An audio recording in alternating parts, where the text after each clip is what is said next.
Ces animaux sont des chèvres ou des moutons? Si vous avez choisi la première réponse, c'est que pour les questions agricoles, vous avez comme moi des progrès à faire. J'ai beau être vosgien, en matière de caprin et de vin, je n'y connais absolument rien. C'est pourquoi quand j'ai traversé le parc du Jardin des Halles, à la limite du 19e arrondissement, et que j'ai vu ces animaux, je me suis posé cette question.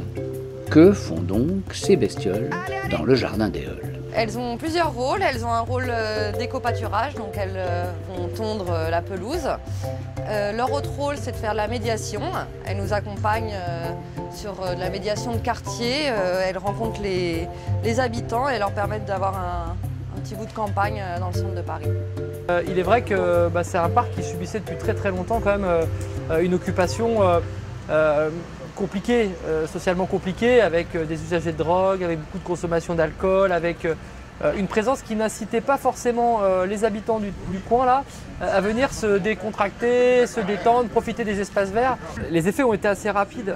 Ça faisait 6 ans qu'une poussette n'était pas rentrée dans le parc et en quelques mois, on a réussi à tout de suite toucher l'ensemble des familles du coin à travers cette visibilité qu'on a sur la rue d'Aubervilliers. La présence des animaux directement derrière les grilles ont fait que les animaux sont arrivés, les enfants sont arrivés assez rapidement et ça a tout de suite permis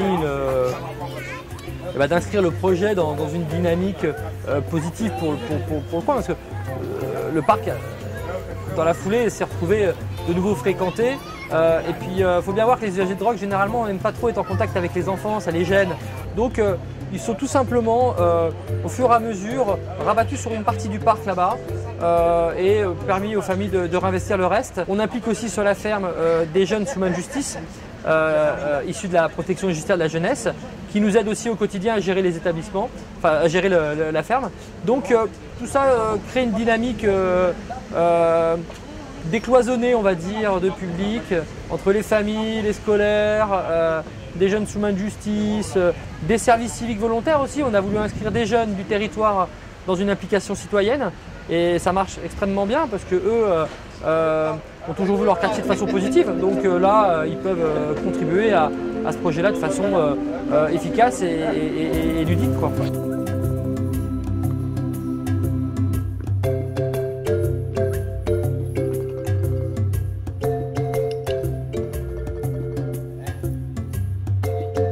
Ces moutons et ces chèvres dans cette ferme urbaine ont été pour moi une révélation. Ces incroyables animaux médiateurs font un boulot épatant avec ces fermières et fermiers formidables et attachants. C'est pourquoi j'ai décidé de prêter la patte à cette extraordinaire aventure.